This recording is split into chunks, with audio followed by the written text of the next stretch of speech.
سڵاتان لەبێت بینەرانی خۆشەویستی تەلەڤیزیۆنی کۆمەڵە زۆر خۆشحاڵم بۆی کە جارێکی تر بە بەرنامەی ئێمە و بینەرانەوە دەبمەوە میوانی ماڵەکانی ئێوەی ئازیز و خۆشەویستی وادارم کە لە هەر کوێیەکەن ساغ و سڵامەت بن و مەجای وەشتان هەبێت تا بە کۆتایی بەرنامەی ئەم هەفتەیەش بیسەر و بینەرمان بن. هەروەک ڕەواڵی هەموو بەرنامەکانی هەفتەکانی تر ئەم بەرنامەیەش چەند بابەتێک لە خۆ دەگرێت و چەند پرسیاری ئێوەی ئازیزیش وڵامی پێدەدێتەوە. ناوبڕێک بینن دێمەوە خزمەتتان بابەتەکان پێشکەش دەکەم. فەرموو.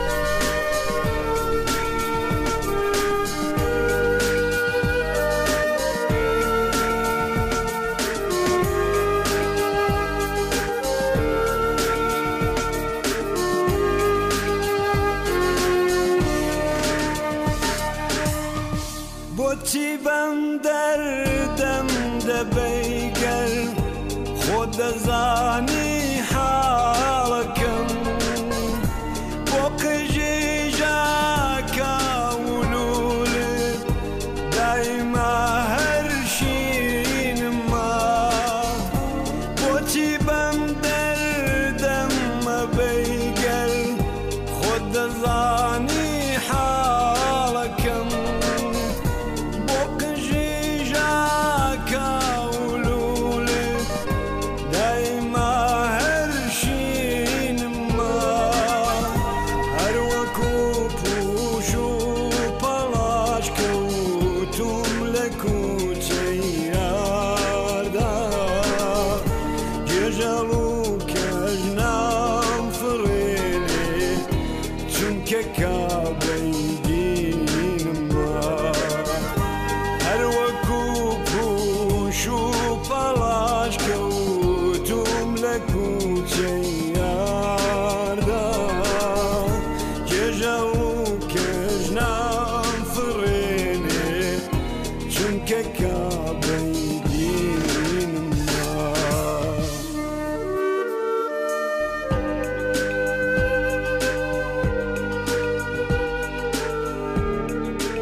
خەڵکەڵێن کفرامەکابم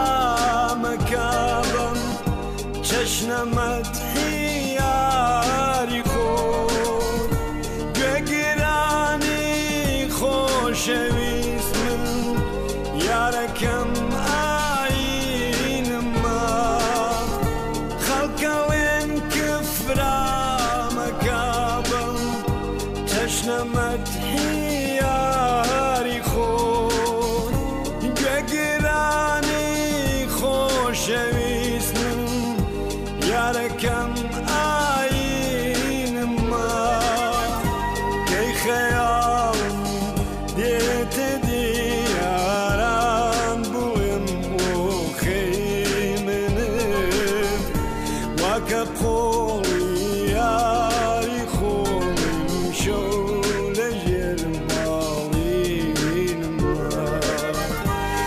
خەیاڵم دێتە دیاران بڵێم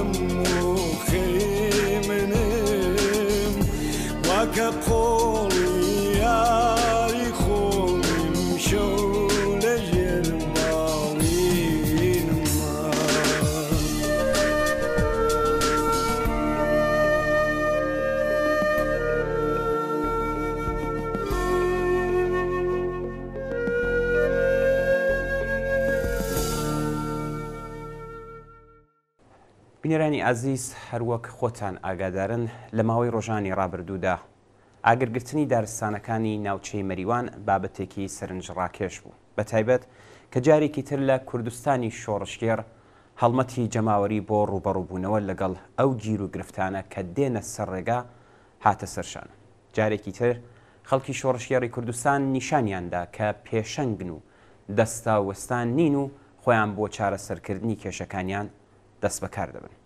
ئەوە چەند ڕۆژێکە ئاگرێکی مەترسیدار دارستانەکانی ناوچەی مەریوانی داگرتووە بەپێی ئەو ڤیدۆ و ئەو وێنانەی کە بەدەستمان گەیشتووە لەم ڕۆژانەدا ژنان و کچانی ئازا و بوێری شارەکانی کوردستان شان بە شانی پیاوانی ئازادی خواز و تێکۆشەر بەشداری چالاکانیان لە دامرکانەوەی ئاگری دارستانەکانی مەریوان هەبووە. بەڕاستی بەدیتنی ئەو وێنە و گرتە ڤیدۆیانە کە بڵاو بوونەتەوە ئەم ڕاستیە دووپات دەبنەوە کە چ زرفێتێکی گەورە لە نێو جەماوەری خەڵکدا بوونی هەیە کە هیوا بەخشن بۆ کاری گەورەتر. بەپێی راپۆرتی ئەنجومەنی سەوزی چیای مەریوان لە ئاگری چەند ڕۆژی ڕابردوودا زیاتر لە 2035 هکتار لە جەنگەڵ و لە وەرگەکانی شارستانی مەریوان سوتاوە و ژینگەی گوندەکانی دەرەوەران و نەچێ هەنجیران هانە شێخان ماسیەر کۆلیت و گومارە لەنگ ئاسنەوە مڕانە بایەوە و مێرگە درێژ زۆرترین زیانیان پێگەشتووە. بابەتی گرنگ هەڵمەتی جەماوەری و بەشداری بەرینی ژنان و پیاوان لە شارە جۆراوجۆرەکانی کوردستان و ئامادەکردنی ئاو و خۆراک بۆ تێکۆشەران و پشتیوانی کردنیان بوو کە دەنگدانەوەی زۆری لە ناو کۆمەڵگای ئێراندا بە دوای خۆی داهێنا. هەڵبەت ئەمە یەکەم جار نییە کە وەها کارەساتێکی ژینگەی لەم ناوچەیەدا ڕوئەدات. مانگێک لەمەوبەر کە هێرشی سوپای پاسداران بۆ سەر ناوچەی کۆساڵان لە نزیک مەریوان سەروەت و سامانی سروشتی ناوچەکەی بە گەروی ئاگردا کرد. لە چەند ساڵی ڕابردوودا گەلێک جار بینیمانە کە مانۆڕە نظامیەکانی سوپای پاسداران چی بەسەر سروشتی جوانی ئەو ناوچەیە هێناوە. ئەم جارش گەلێک بەڵگە و شاهد باس لە دەور و نەخشی ڕاستە و خۆی ڕژیم لە بەدیهێنانی ئەم کارەساتە دەکەن. جەماوەرێکی بەرین لە خەڵکی داوتەڵەبی ناوچەکە و تەنانەت لە شارەکانی دیکەی کوردستانەوە لەوانە لە پاوە سەقز بانە و سنە بۆ یارمەتیدان بە کوژانەوەی ئاگرەکە خۆیان گەیاندوتە ناوچەکە. دەڕاستیدا خەڵکی کوردستان خاوەنی ئەزمونێکی بەنرخن لە خۆڕێخستن بۆ بەرەڕووبوونەوە لەگەڵ بارودۆخی دژوار و تنگانەکان. ئەم ئەزمونانە بەردی بناغی بەرەو پێشچوونەکانی داهاتووی خەڵکی کوردستانە بۆ گەیشتن بە ئازادی و ژیانێکی باشتر و سربەرزانە بەری دەکات. یەکەم ئەزمموی لە کاری ڕێکخراوەی دموکراتیک و غەیرە حیزبیدا لە ساڵی 1350 لە یەکێتی جوتیارانی مەریوانەوە دەستی پێکرد کە گەلێک ئەزمموی بەنرخی بۆ ڕوبەڕووبوونەوەی جەماوەری لەگەڵ ستەم و نەعەداڵەتی لە خۆی بەجێهێشت. دووەمین تەجربەی لە پێکهێنانی ڕێکخراوی دموکراتیک لە جەمعیەتەکانی دموکراتیک لە شارەکانی کوردستاندا خۆی نیشاندا. هەروەها گەلێک ڕێکخراوی کرێکارانی بێکار و ژنان لە شارەکانی کوردستان پێک هاتن. بنکەکانی شاری سنا ئەزمموی تری خەباتی جەماوەری بوون. بنکەکان ناوەند گەلێک بوون کە لە هەر گەڕەکێک پێک هاتبوون و کاروباری گەڕێکێکیان لە کاتی تنگانەدا بەڕێوە دەبرد. دوای ئەمانە کۆچی مێژووی شاری مەریوان دیمەنێکی درەوشاوی دیکەی ئەزمموی خەباتی جەماوەری کۆمەڵانی خەڵکی کوردستانە. لە حەقیقەتدا کاتێک چاو لە خەباتی خەڵک دەکەی ئەم حەقیقەتە دەردەکەوێت کە ئەم ئەزممونانە چەندە بەنرخ بوون و چەندە بزوتنەوەی شۆڕشکێڕانی کوردستانی پێشخستووە. یەکێکی دیکە لە دیمەنەکانی درەوشاوی خەباتی جەماوەری کە لە مێژووی کۆمەڵەدا تۆمار دەکرێت مانگرتنی گشتی 16 گەلاوێژی 1384 و مانگرتنی گشتی 23 مانگی گوڵانی 1380 بوو. لەو ڕۆژانەدا کۆمەڵانی خەڵکی کوردستان لە باکوور تا باشوور وەڵامی بانگەوازی مانگرتنی گشتیاندایەوە و لە حرەکەتێکی هاو ئاهەنگ و لێبڕاوانەدا دەنگی زوڵاڵی خۆیان دژ بە سیاسەتەکانی کۆماری ئیسلامی لە کوردستان بەرزکردەوە. ئەم ئەزممونانە لە شۆڕشی ژینە جارێکی تر دووپات کرایەوە و خەڵکی شۆڕشکێڕی کوردستان لە چەند مانگرتنیش کۆداردا ڕێگەیان نیشاندا و شۆڕشی ژینای بردە قۆناغێکی ترەوە کە ئێستا باسی بەردەوامبوونی دەکەین. لەسەر ئەم ئەزممونانە بێگومان خەڵکی کوردستان ئەم جارەش چاوەڕێی ناوەندە حکوومەتیەکان نەبوون و وەک ئەوەی کە تا ئەمڕۆ شاهدی بووین و بینی ومانە قۆڵی هیممەتیان لێ هەڵماڵیوە و بۆ ڕزگارکردنی ژینگەی کوردستان و خۆیان لە ئاو ئاگرەدەن. ئەم هەڵمەتە جەماوەریە دەبێت بەهێز بکرێ و بکرێ بە خەباتی بەردەوام و ڕێکخرا و خاوەن بەرنامە کە ئەم ڕژیمە وادار بکات دەست لە سیاسەتە دژە ئینسانیەکانی لەوانە وێرانکردنی بەردەوامی ژینگەی کوردستان هەڵگرێت.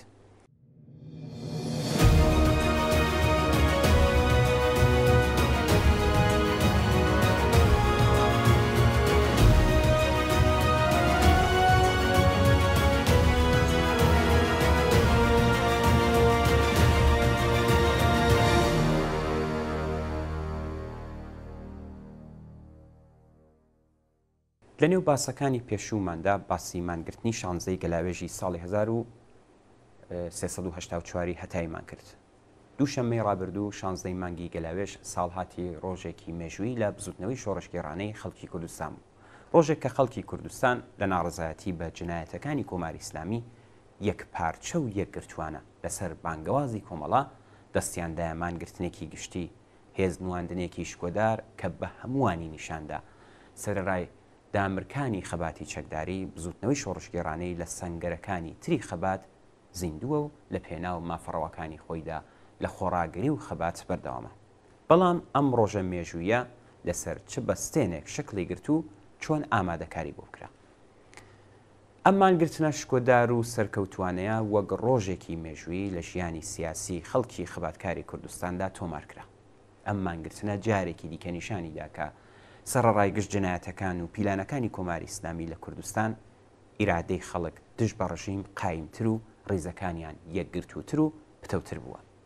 سەرکەوتنی ئەم مانگرتنە لە هەمان کاتدا کە ڕیشەی لە چەندەی خەباتی پڕ لە فیداکاری خەڵکدا بووە بە جەسارەت و خەباتی شێلگیرانە و یەک مانگەی خەباتکارانی مهابات و باقی شارەکانی کوردستان مسەوەگەر بوو. بە کەڵک وەرگرتن لەم ئەزمونە بە نرخ و دەوڵەمەندە بوو کە جارێکی دیکە خەڵکی کوردستان بۆ دەربڕینی بێزاری و نەفرەتی خۆیان لە ئێعدامی فەرزادی کەمانگەر و هاوڕێیانی هەروەک پێشتر باسمان کرد. مانگرتنێکی شکۆداری دیکەیان لە ڕۆژی 23 گوڵانی ساڵی 1389 هەتاوی بەڕێوە برد. ئەم سونەتە بە نرخ و خەباتکارانەیە ڕۆژی 21 خەرمانانی ساڵی 1390 هەتاوی لە مانگرتنێکی گشتی لێبڕاوانە بەهێز و یەک پارچەدا دیسان دووپات بووە.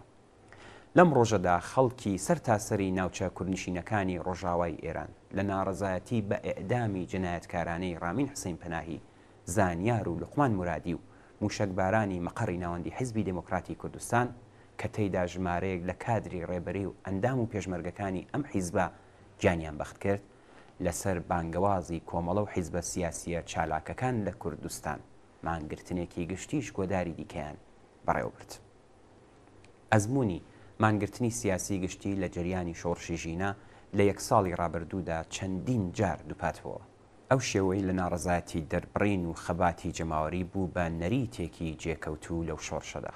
چاڕوان دەکرێت کە ئەم ئەزممونە لە ڕۆژان و مانگەکانی داهاتوودا و بە نزیک بوونەوە لە ساڵهاتی ئەو ڕۆژەی کە چەخماخەی شۆڕشی ژینە لە کوردستانەوە لێدرا لە پاڵ شێوەکانی دیکەی خەبات و خوراگری ببێ بە یەکێک لە ڕێگاکانی هێز نواندن لە ئاستی بەرینی جەماوەریدا.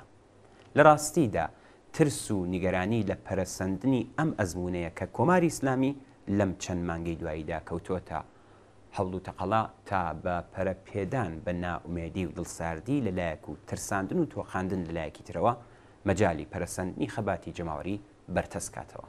ڕاستە ئەم سیاسەتە لەسەر تاسەری ئێران دژ بە خەڵکی ڕاپەڕی و بەڕێوە دەبات، بەڵام هەروەک پێشتر باسکرا خەباتی جەماوەری بەهۆی تایبەتمەندیەکانەوە لە کوردستان گەلێک لە پێشە. ئەم لە پێشبوونا لە کۆماری ئیسلامی شاراوە نییە، هەر بۆیە کوردستان میلیتاریزەکراوە و هەر بۆیە هەڕەشەی پەلامار بۆ سەر خەڵک و هێزە سیاسیەکان بە تایبەت لەم ماوەی دواییدا جێگایەکی تایبەتی هەیە.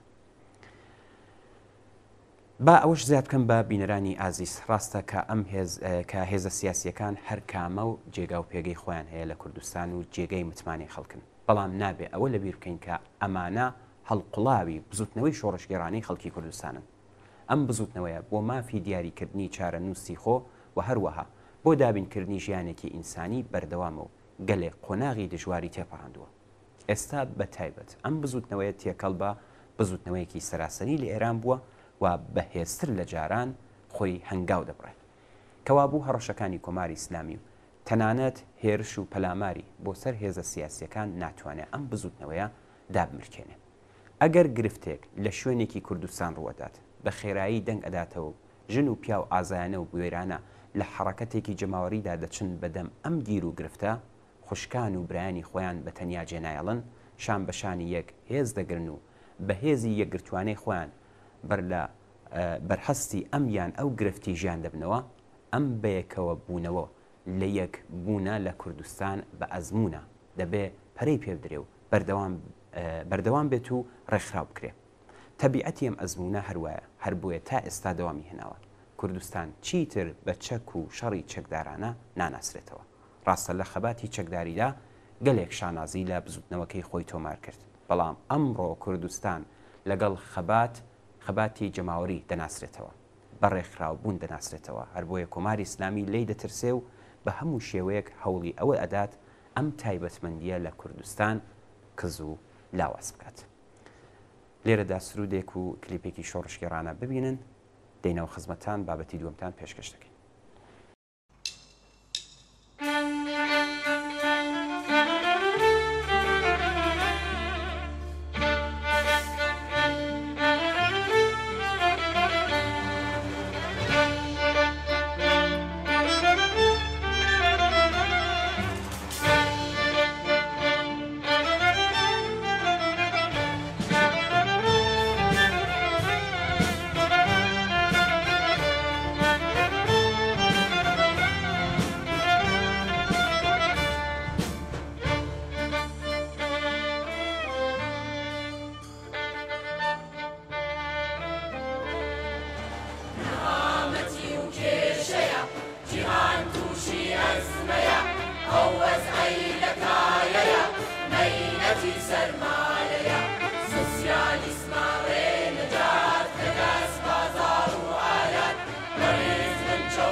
شان بەشانی کۆمەڵە بەهارانی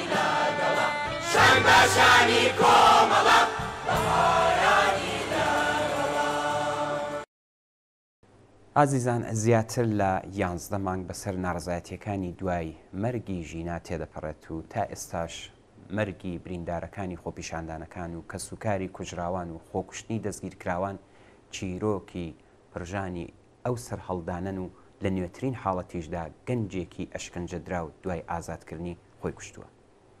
ئەوەی ڕاستی بێ کۆماری ئیسلامی ئێران ترسیشی لێنیشتووە لە زیادبوونی ناڕزایەتیەکان بە تایبەت لە ساڵیادی ژینادا خۆپیشاندان و ناڕزایەتی گەورە دروست ببێت.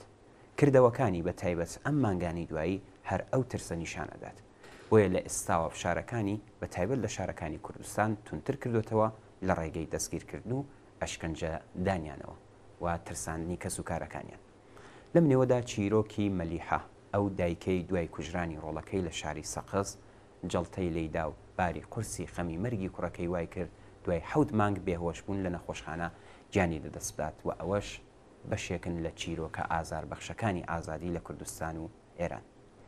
گرتن و دەست بەسەرکردنی کەسوکاری شەهیدانی ناڕزایەتیەکان و گیان لە دەستانی ژمارەیەک لە بریندارەکانی ڕابردوو بۆتە هۆی تۆمارکردنی زنجیرەیەک چیرۆک کە هەموو ئاماژەیە بۆ قوڵ بوونەوەی ناڕزایەتیەکان. گیان لە دەستانی دایکی یەکێک لە کوژراوانی کوردستان دوای 7 مانگ لە بێهۆشبوون چیرۆکێکی دڵتەزێنی دایکێکی جەرگ سوتاوە کە دوای مەرگی ڕۆڵەکەی جەڵتە لێیدا بوو. لەم بارەوە نووسراوەیەکمان بەدەستگەیشتووە کە ئاوا دەست پێکات. مەلیحە حەسەن نژاد دایکی محەممەد حسەینی گەنجێکی شاری سەقزە کە لە کاتی ناڕزایەتیەکانی ئەو شارەدا تەرمەکەی لە ناو ئۆتۆمبیلێکدا لە نزیک ناوچەی قەوخ دۆزرایەوە. ئەو دایکە تەنها ماوەیەکی کورت لە دۆزینەوەی تەرمی کوڕەکەی بە ئەشکەنجەکراوی تووشی جەڵتەی مێشک بوو ڕەوانەی نەخۆشخانەیەک لە تاران کراو. پاش 7 مانگ بێهۆش بوون دوجار بەداخەوە گیانی لەدەستا.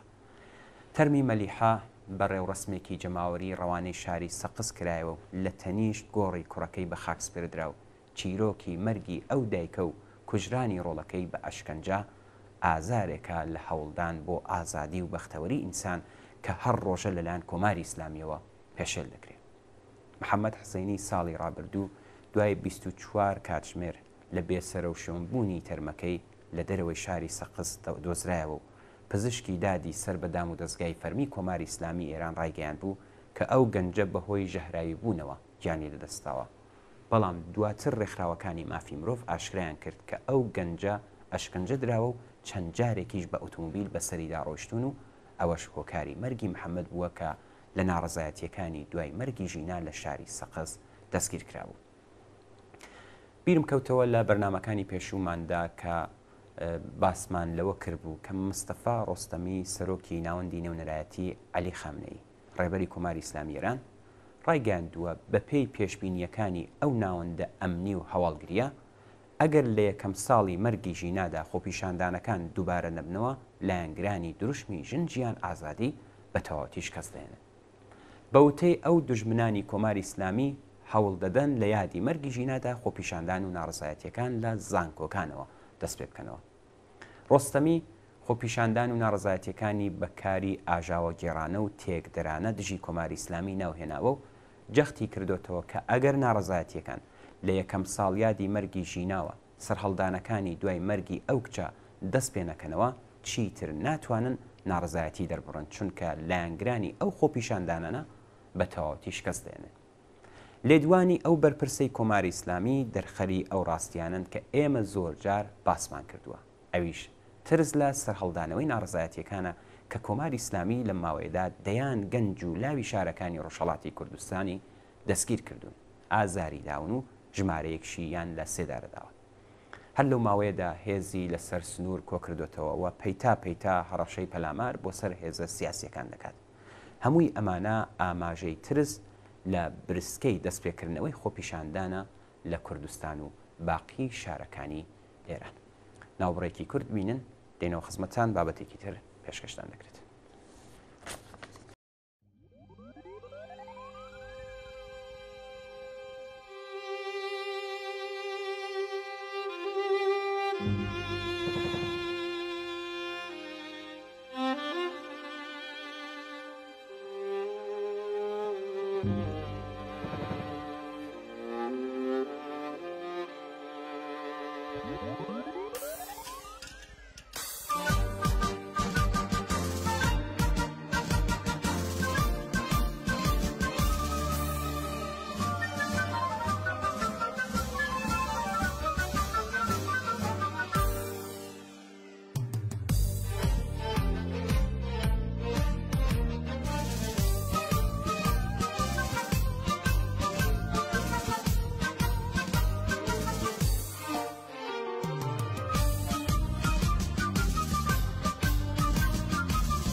زندان و اشکنجدان نه اعدام و گل باران چوکدان داد با او خلقی با آزادی دین میدان آزادی آزادی آزادی آزادی آزادی آزادی نوی توند شیرینا یعنی دو ددری باشدی و آزادی و آزادی لسروی رنگ و نجادی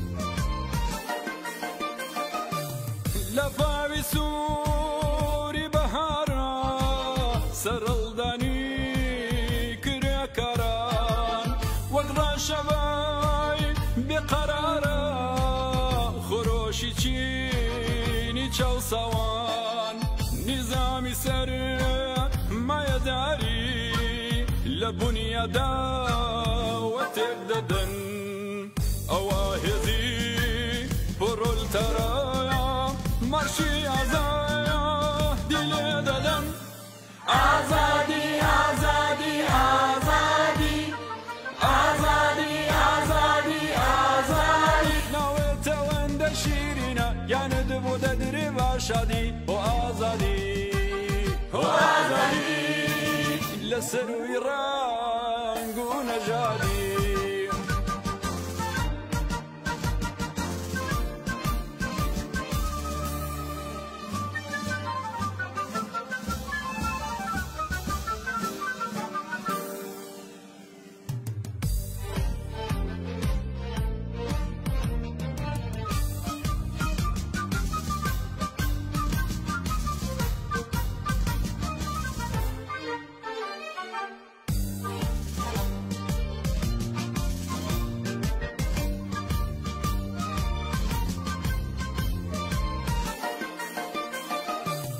شقم نمايا ويا دنيا بخيني مسور نبين زندانك بشك نبام لوي آزادي دل نبي بفشرين بني قفاس بهل فرين بالندكان نغمي آزادي بخيني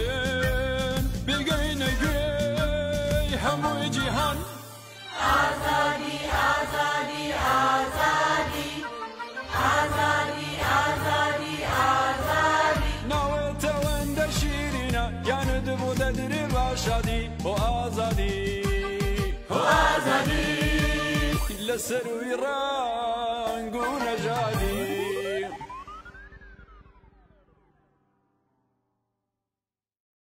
ئازیزان هەروەک زۆر جار باسمان کردووە پێمان وایە کە سەرەڕای زەخت و زۆرنوانی کۆماری ئیسلامی ئەوەی وا بە شۆڕشی ژینا لەژێر دروشمی ژن ژیان ئازادی ناسراوە دەبێ وەک بزوتنەوەیەکی کۆمەڵایەتی چاو لێ بکرێت کە تازە گرانەوەی نییە. ڕاستە هێشتا ئامادە نییە و هێزی خۆی نەهێناوەتە مەیدان و بە گەلێک هۆکاری تر لەوانەیە تووشی وەستان یان کشانەوەی کاتیب بێ. بەڵام ڕەوتێکە کە دەستی پێکردووە و ناگەڕێتەوە. بێگومان ساڵیادی مەرگی ژینا بۆنەیەکی گونجاوە بۆ ئەوەی بتوانێت هەنگاوێکی گەورەتر هەڵگرێ. بەڵام نابێت چاوەڕوانیەوە بکەین کە هەمان شێوە سەرەتای ناڕزایەتیەکان لە خەبات و بربەرەکانیەکردن لەگەڵ کۆماری ئیسلامی دووپات بێتەوە. ئێستا چۆنیەتی بەردەوامبوونی ئەم شۆڕشە، چۆنیەتی بەهێزکردنی لە ڕێگای ڕێکخراوبوونەوە و چۆنیەتی بەکارهێنانی هێزی زۆرتری ئەرکی سەرشانی هەڵسوراوان و خەباتکارانە. دیارە لێرەوە ناکرێ و نابێ نسخە دیاری بکرێت، بەڵام شکل و شێوازێک لە خەباتی جەماوەری دەبێ ڕەچاو بکرێت کە دەرەنجامەکەی بەهێزبوونی شۆڕشی لێ بکرێتەوە. ئەم هێزە زۆرە کە بێزارن لە دەسەڵاتی کۆماری ئیسلامی دەبێ بتوان و مەجای ئەوان هەبێ کە بێنە مەیدان. شکل و شێوازێک لە خەبات دەتوانن کارەگەر بێ کە ئەم دەرفەت و مەجالە فراهم بکات. هەر بۆیە نابێت چاوەڕوانیەوە بکەین کە لە ساڵیادی مەرگی ژینا تەنیا یەک شێوە لە خەبات ئیدامە بدرێت. هەروەک لە بەرنامەی ئەم هەفتەیەماندا باسمان کرد خەباتی جماوری لە ڕێگای مانگرتنی گشتی لە ڕێگای مانگرتن لە شوێنی کار بە تایبەت لە ناوەندی بەرهەمهێنان دەتوانێت یەکێک لەو ڕێگایانە بێت کە هەموو کەسێکی تێدا بەشدار ببێت. باوەڕ بە هێزی خۆپەرە دەستێنێ، ئیمکانی ڕێکخراوبوون فراهەم دەکات و ماشێنی سەرکوتی کۆماری ئیسلامی بێخاسیەت دەکات.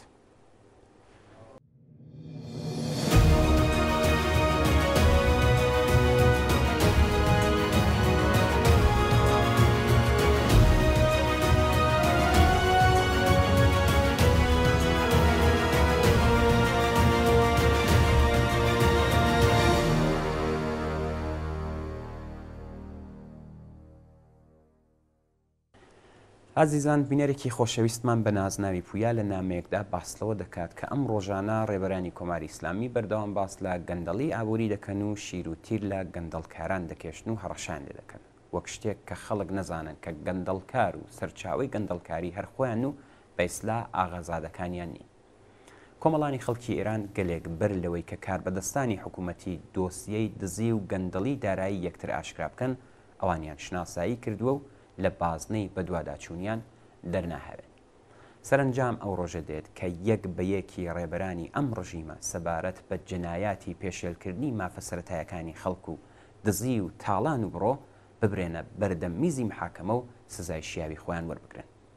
خەڵکی وەگیان هاتووی ئێران چ ئەو کاتێک کە باڵە جۆراوجۆرەکان بە هەر بیانویەک و بە هەر هۆکارێک پەروەندەیەک بە دژی یەکتری ئاشکرا دەکەن چ ئەو کاتێک کە بەپێی مەسلحەت دەی پێچنەوە و بەیاگانی دەکەن چ ئەو کاتێک کە بەناو کێشە و ناکۆکیەکانیان مدیریەت دەکەن و تاوانبارانی ریزی چەندەم دەبەنە بەردەم دادگا و سزای قورسیان بۆ دیاری دەکەن بۆ ئەوەی ڕواڵەتی تاوانبارانی ریزی یەکەم بشارنەوە لە هەموو ئەو حاڵەتانەدا دەستی ڕژیمیان خوێندێتەوە و بە هیچ مانۆڕێکی فریوکارانە سەرقاڵ نابن. زۆر سپاس بۆ پویای بەڕێز بۆ ئەم نامەی کە نادوێتی.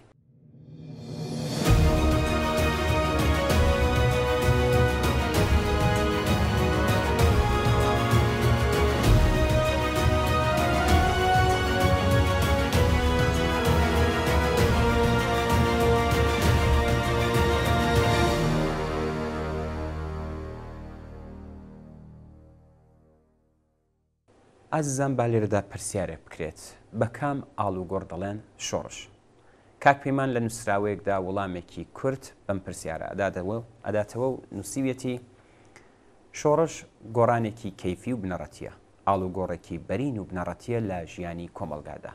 واتەی شۆڕش لە کۆمەڵناسیدا ڕووخانی سیستمێکی کۆمەڵایەتی کۆن و لە کارکەوتووە و جێگرتنەوەیەتی و بە سیستمێکی کۆمەڵایەتی نێو بە سەردەمیانەتر.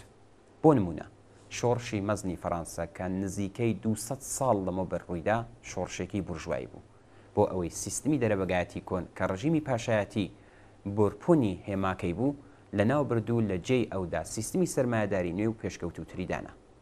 شۆڕشی مەشروتە دەستوری ئێران شۆڕشێکی بورژوازی بوو چونکە هەرچەندە کۆتایی پێناهێنا و سەرکەوتنی تەواوی بەدەستنێنا بەڵام لەسەر بنەمای خانەیەکی بۆ گەن و فێئۆداڵی لێدانێکی جددی لێدا. ڕێگەی گەشەی کۆمەلگا و بەشداری جەماوەری لە دیاریکردنی چارەنووسی وڵاتدا خۆش کرد. شۆڕشی مەزنی ئۆکتۆبری 1970 رووسیا شۆڕشێکی گەورەی کۆمەڵایەتی بوو چونکە بە لە ڕیشەکەندنی سیستمی دەرەبەگایەتی و سەرمایهداری کۆن و بۆنیاتنانی کۆمەلگای سوسیالیستی نێ کە گەورەترین گۆڕانە لە مێژووی مرۆڤایەتیدا مێژووی بەرەو ئاقارێکی جیاواز برد. کاک پەیمان لە درێژەی نووسراوەکەدا دەڵێ شۆڕش گرنگترین قۆناغە لە پێشکەوتنی ژیانی کۆمەلگادا. جیهان بینی مارکسیستی لەنینیستی شۆڕش وەک دەرەنجامێکی پێویست لە قەڵەم دەدات کە ئاکامی پێشکەوتنی کۆمەلگاکان و دابەشبوونیانە بە چینە لە ئاشتی نەهاتووەکان. لە هەموو ئەو کۆمەلگانەی کە چین و توێژەکان بەرژەوەندەکانی پارادۆکسیکاڵیان هەیە پێشکەوتنی ئابووری و کۆمەڵایەتی و ئەو گۆڕانانەی لێ ئەبێتەوە بەرە و قۆناغ بە قۆناغ مەرج و فاکتەرەکانی گۆڕانی قوڵ و بنەڕەتی بۆ پێگەیشتن ئامادە دەکات و دوجار گۆڕانی بنەڕەتی سیستمی کۆمەڵایەتی بە مسەوەگەر و پێویست دەزانێت. لێکدانەوەی زانستی ئەم بابەتە لە ڕوانگەی کارل مارکسەوە ئاوە باس کراوە هێزەکانی بەرهەمهێنانی کۆمەلگا لە قۆناغێکی دیاریکراوی گەشەی خۆیان لەگەڵ پەیوەندیەکانی بەرهەمهێنان لەگەڵ دەربڕینە دادوەریەکەی یعنی لەگەڵ پەیوەندیەکانی خاوەندارەتی کە لە ناو ئەودا گەشەیان کردووە ناکۆکن. ئەم پەیوەندیانەی بەرهەمهێنان دەبنە بربەست لە بەردەم گەشەکردنی هێزی بەرهەمهێناندا تا لەم کاتەدایە ئەلم کاتەدایە کە قۆناغی شۆڕشی کۆمەڵایەتی دەست پێ دەکات. شۆڕش ئەو ناکۆکیەی کە باسمان کرد چارەسەر دەکات و ئەو پەیوەندیە بەرهەمهێنانە کۆنانە تێک دەشکێنێت و لەگەڵ دامەزراندنی پەیوەندیە تازەکان ڕێگە بۆ گەشەی خێرای هێزەکانی بەرهەمهێنان دابین دەکات. ئەمە بناغەی ئابووری و بابەتی شۆڕشە. شۆڕش چینێکی حاکم دەبەزێنێت و چینێکی تر دەهێنێتە سەر حکم کە نێونەرایەتی پەیوەندی بەرهەمهێنانی پێشکەوتوتر دەکات. دەکرێت ئەوەش بڵین کە شۆڕش جۆرە حکوومەتێکی نوێ و ئەمڕۆی تر جێنشینی جۆری پێشووی حکوومەت دەکات. مەسەلەی بنەڕەتی لە هەر شۆڕشێکدا پرسی دەسەڵاتی سیاسی دەوڵەتیە. گرتنی دەسەڵات لە چینی حاکمی بەسەرچوو بە دەستی توێژ یان چینی پێشەنگ لە هێما بنەڕەتیەکانی هەر شۆڕشێکە. شۆڕش گەورەترین شێوازی خەباتی چینایەتیە و ئەوە چینی و توێژە پێشکەوتن خوازەکانن کە لە ڕێگەی شۆڕشەوە قوڵترین و بنەڕەتی ترین گۆڕانکاری لە بواری ئابووری، ئایدۆلۆژی و سیاسیدا دروست دەکەن و سیمای بە تەواوەتی دەگۆڕن. ئاشکرایە کە ڕوودانی هەندێک گۆڕانکاری یان چاکسازی یان ڕفۆرم و کرددار لە چوارچێوەی سیستمێکی کۆمەڵایەتیدا بە هەمان دەسەڵاتی سیاسی دەوڵەتیەوە لەلایەن خودی چینە دەسەڵاتدارەکانەوە ناکرێت بە شۆڕش ناو ببرێت، هەرچەند پرۆپاگەندە و هەراوهوریا لەو بارێشەوە زۆر بێت. بەم جۆرە دەبینین کە بەپێی قۆناغەکانی پێشکەوتنی ئابووری و کۆمەڵایەتی و چینی لە حاڵی خەبات دەکرێت چەندین جۆر شۆڕشی کۆمەڵایەتی جیا بکرێنەوە. بۆ وێنە شۆڕشی بورژوازی، شۆڕشی بورژوا دموکراتیک، شۆڕشی سوسیالیستی و هەتەت. بۆ دیاریکردنی جۆری شۆڕشی کۆمەڵایەتی گرنگە بزانین هەر شۆڕشێک چ ناکۆکیەک چارەسەر دەکات، چ ئەرکێکی کۆمەڵایەتی جێبەجێ دەکات، چ چینێک لەسەر دەسەڵاتدا دەبات و چ چینێک لە ڕیزی پێشەوەی ئەو شۆڕشەدایە. بەو لێکدانەوەیە شۆڕشی مەزنی ئۆکتۆبر شۆڕشێکی سوسیالیستی بوو، شۆڕشی مەزنی فەڕەنسە و شۆڕشی مەشروتە لە ئێران شۆڕشی بورژوازی بوو. شۆڕشی مەشروتە یان دەستوری لە قۆناغەکانی فراوانی گەشەکردن تا ڕادەیەک لە چوارچێوەی شۆڕشی بورژوازی تێپەڕی، چونکە لەم نمونەیەدا جەماوەری خەڵک بە دروشم و داواکاری خۆیان بەشداریان تێدا کرد و مۆری خۆیان لەسەردانا و لایەنی دژە داگیرکاری و دژە ئیمپریالیستیانەی ئەو شۆڕشەیان بەهێز کرد.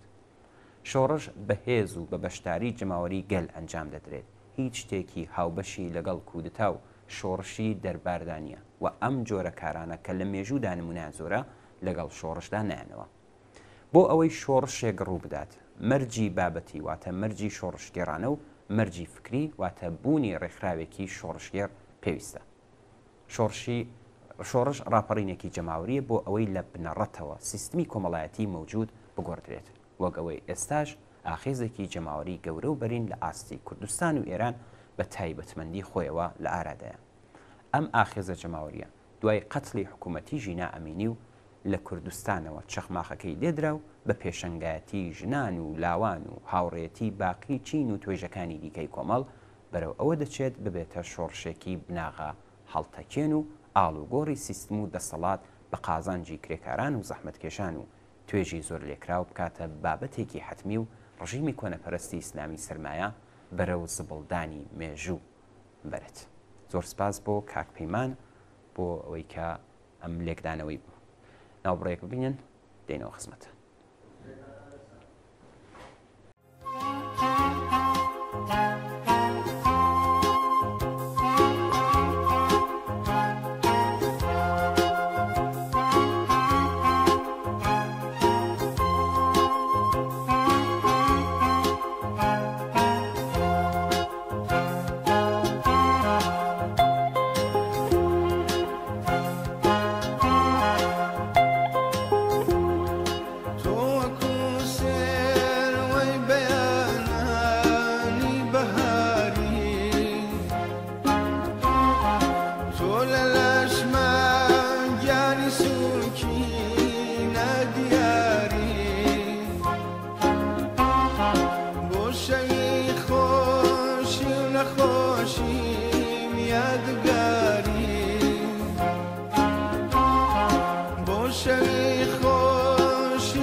بینەرێکی خۆشەویستمان بە نازناوی سودابە لە شاریستنەوە بابەتێکی تێر و تەسەلی سەبارەت بە پەرەسەندنی دیاردەی تەلاق لە ئێران بۆ نردوین کە بەسپاسەوە لەو ئازیزە کورتکراوەیەکی تیان لێرەدا بۆ بڵاو دەکەینەوە. سودابەی بەڕێز نووسیوێتی ڕێژەی تەلاق لە ئێران بەردەوام ڕوو لە پەرەسەندنەوە ئەوە لە حاڵێکدا کە ڕێژەی هاوسەرگیری ڕوو لە کەمبوونەوەیە. سەرنجێکی خێرا بەسەر دەور و نەخشی کۆماری ئیسلامی لە ڕەخساندنی بارودۆخی ئێستادا ئەو ڕاستیمان پێنیشان دەدات کە سیاسەتەکانی کۆماری ئیسلامی ئێران سەبارەت بە بنەماڵە هەر لە سەرەتاوە تا بە ئەمڕۆ ئەگەر چی کۆنەپەرستانە و دواکەوتوانە بوون، بەڵام نەک هەر بنەماکانی بنەماڵیان پتەو نەکردووە، بەڵکو ڕۆژ لەگەڵ ڕۆژ لەرزۆکتریشیان کردووە. سودابە لە درێژەی بابەتەکەیدا دەنووسێ لە دەی 16دا خومێنی خۆی داوای لە دایکان و باوکان کرد کە تاسیخوڕی لەسەر بنەماڵەکانیان بکەن، منداڵە شۆڕشگەڕەکانی خۆیان بدەنە دەست حکوومەتی ئیسلامی تا بەناو هەوڵ بۆ بارهێنانەوەیان بدرێت. ئەو دایک و باوکانەی فری ئەویان خوارد و دواتر لەسەر گڵکۆی مناڵە ئێدام کراوەکانیان شیوەنیان بۆ بیرەوەریەکانیان گێڕاو. هەر دایک یا باوکێک یا ئەوی تری بە خەتاباری بارودۆخێک زانی کە هاتبوو پێش و تەنانەت بەشێکیان بەم هۆیەوە ژیانی هاوبەشیان لێک هەڵوەشاوە. بنەماڵە و دایک و باوکانی هێشتا دوو دڵیشن. لەلایەن خومینیەوە سوئیسفادان لێکرا. پێیان وترا مناڵەکانیان ڕەوانەی بەرەکانی شەڕ بکەن تا بەناو پارێزگاری لە ئیسلام و وڵات بکەن. ئەو بنەماڵانەی دەستیاندایە ئەم کارە و مناڵەکانیان لەدەستدا دواتر سەبارەت بە هەڵەیە کە کردبوویان یەکتریان سەرکۆنە دەکرد و بەردی پەشیمانیان لە ئەژنۆ دەدا. چون بەکردەوە بینیان ژمارەیەک لەژێر سێبەری شەڕدا بوونە خاوەنی سەروەت و سامانی زۆر و زەوەند و هەر ئەوانش لە دواییدا گشت پۆستەکانی دەسەڵاتیان بەدەستەوە گرت و ئەوەی کە بۆ کەم ئەندامان و بنەماڵەکانیان مایەوە ڕەشپۆشی و هەژاری و سوکاتی و لێکەڵوەشانی بنەماڵە بوو. سودابە لە درێژەی و بابەتەدا دەنووسێ دەورەی دوای شەڕهات و سیاسەتەکانی ڕەفسەنجانی بەڕێوەچوو. تەلاقی زۆر مناڵانی سەرگەردان لەسەر شەقامەکاندا، ژنان و پیاوانی دەربەدەر و بێماڵ و حاڵ و گیرۆدەی دەستی ماددە هۆشبەرەکان بەرهەمی ئەو دەورەیەن. لەم دەورەیەدا لاوانی هەڵوەدای کار پیشەیەکی گونجاویان دەست نەدەکەوت و ئامادە بوون بە کەمترین حەقدەست و بە بەستنی هەر قەراردادێک کار بکەن. ئەمانە بوون کە ئیمکانی پێکهێنانی بنەماڵیان نەبووە و ویان ئەگەر پێکیشیان هێنابێت توانای ڕاگررتنیان نەبووە. بۆ بەناو چارەسەرکردنی ئەم وەزع بوو کە لە شفرۆشی ئیسلامی واتە سیغیان وەک نوسخەی نەجات پێچاوە و پەریان پێدا. ئەم سیاسەتە لە دەورەی خاتەمیدا درێژەی پێدرا و بنەماڵەی توێژی کەم داهاتی کۆمەلگای خستە بەردەم لێک هەڵوەشانی دیسان زیاتریشەوە کە نۆرەی گەشتە کابینەکانی ئەحمەد نژاد کەڵگوەرگرتن لە بنەماڵە وەک ئامرازی سیاسی زیاتر پەرەیسەن. ئەم دەوڵەتە لە پێناو هەرزانترکردنی نرخی کاری کرێکاراندا بەر لە هەر شتێک ژنانی لە کارە ڕسمیەکان کردە دەرەوە و ئەوانی بەرەو کاری ڕەش، کاری گەلێک هەرزان و بێ هیچ دابینکردنیەکی کۆمەڵایەتی پاڵپێوەنە. گشت ئەم کارانە بە بیانی بژانەوەی بنەماڵەی سونەتی دایکی شیردە و خزمەتگوزاری پیا و بەڕێوەچوو دەچێت. لە ئێرانی ژێر دەسەڵاتی کۆماری ئیسلامیدا ژن مافی جیابوونەوەی نییە. بەم پێەیە هەر کاتێک پیا و بیهەوێ و بە قازانجی بزانێت بەکردەوەی دەردێنێت. لەگەڵەوەشدا چون پیاوان زیاتر ئیمکانی کارکردنیان بوو بە بەراورد لەگەڵ ژناندا حەقدەستی زیاتر وەردەگرن، ئەوان کەمتر لەم تەلاق و جیابوونەوەیدا سەدەمە دەبینن. لە بارودۆخی ئێستای ئێراندا تەلاق زۆرترین کێشە و گرفت بۆ ژنان و مناڵان پێکدێنێ و یەکێکیشە لە نیشانەکانی بێمافی ژنە. وێڕای سپاس لە سودابەی بەڕێز بۆ نامە پڕناوەڕۆکەکەی ئێمەش ئەم چەند ڕستەی پێزیاد دەکەین کە لە ڕاستیدا بنەماڵە لە سیستمی سەرمایه‌داریدا بە گشتی و لە نظامی کۆماری ئیسلامیشدا بە تایبەتی نەک لەسەر بنەمای عشق و خۆشەویستی ئەندامانی بۆ یەکتر، بەڵکو زۆرتر لەسەر ئەساسی نیازە مادیەکانیان بە یەکتر پێکاتووە. تەنیا چینی کرێکار و خەباتی ڕێکخراوە سوسیالیستی ئەو چینەیە کە دەتوانێت بە ئامادەکردنی بواری ڕزگاری بە تاوەتی ئینسان لە نیاز و پەیداویستی ئابوووریەکانی بنەماڵە بخاتەوە سەر بناغەی بێنیازی ئابووری و عشق و خۆشەویستی. بەم شێوەیە کە هیچ چەشنە جیابوونەوەیەک لە نێوان ژن و پیاودا نابێتە تراژیدیەک بۆ ژن و بۆ پیا و بۆ منداڵەکانیان. زۆر سپاس بۆ سودابەی بەڕست.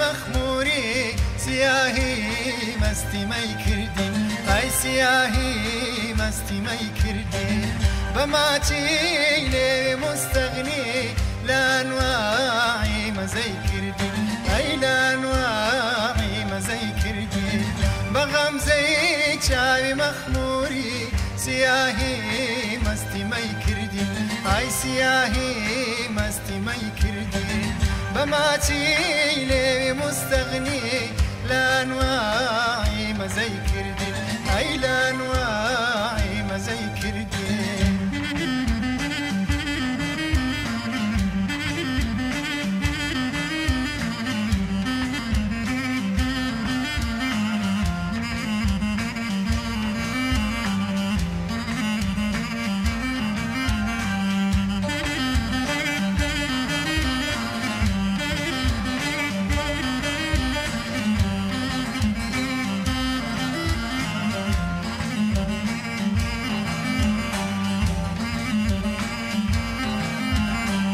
درازا بند سخمەیە ئاڵی گۆڵاری باهی من ئاڵی گۆڵاری باهی من کەچی دەستی لە سەردانە لە سەیری باغی بەی کردی ئای لە سەیری باغی بەی کردی درازا بند سخمەیە ئاڵی گۆڵاری باهی من ئاڵی گۆڵاری باهی من کەچی دەستی لە سەردانە لە سەیری باغی بەی کردی ئای لە سەیری باغی بەی کردی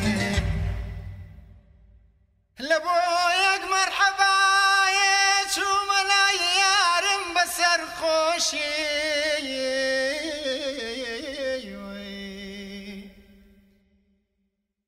نقابی خسە ڕوخسار و بەجارێ کەوتە خامۆشی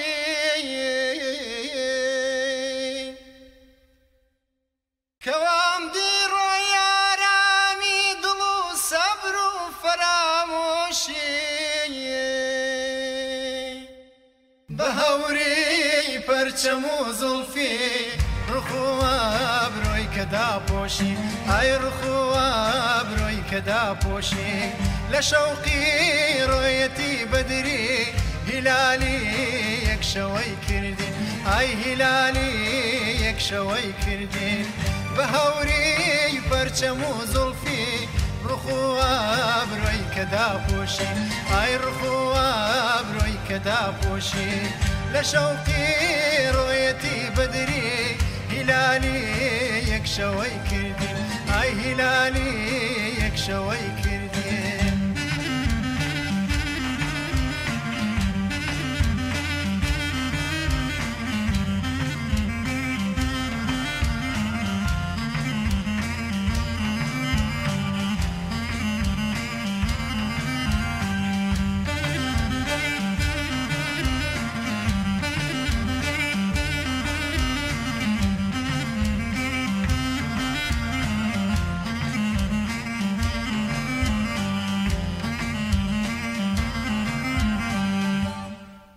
لە بۆ خوێن ڕێژ و شاقان نیگارم گەرچی بێ باکە وەلێ ئەی دڵ لە ڕووی و مێدەوە جارێ تەماشاکە مەڵێ سافی زەمان ئاخر بوو کەستی ماری کەس ناکە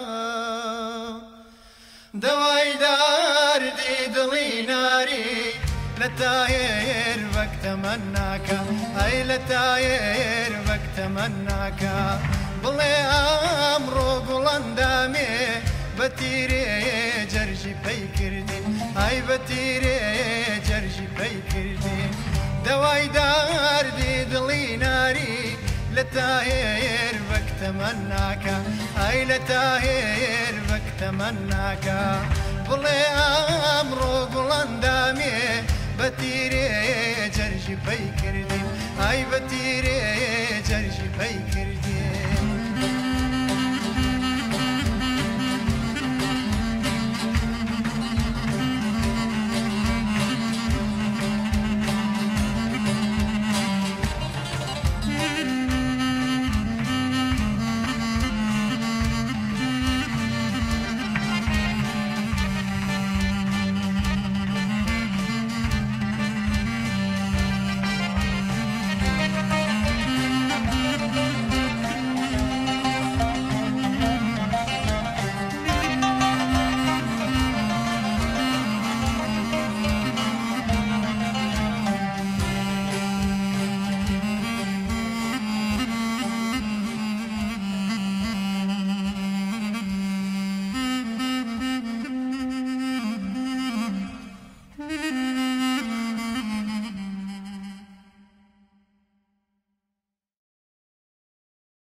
بەڵێ بینەرانی ئازیز و خۆشەویست بەم جۆرەش گەشتینە کۆتایی بەرنامەی ئەم هەفتەیە ئێمە و بینەران زۆر سپاس بۆ ئەوەی کە تا ئێستا لەگەڵمان بوون.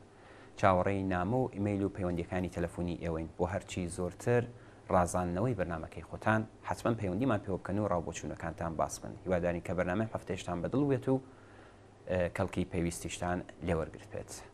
ماڵەوە.